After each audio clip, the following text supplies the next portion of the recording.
Isa sa mga ipinakilalang kandidato sa Mr. International Philippines sa press at sa media sa One Esplanade sa MOA Seaside Complex ay ang ipi-feature natin sa video post na ito. Siya ay walang iba kundi si Austin Cabatana ng Quezon City. Siya ay isang moreno boy next door na Maladoni Pangilinan ng Apil.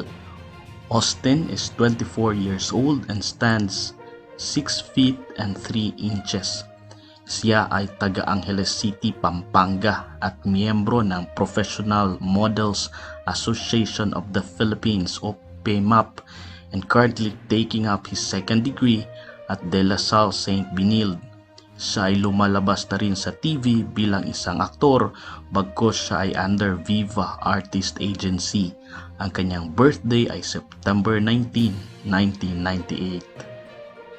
Ang kanyang swimwear ay design ni Jong Sudlon.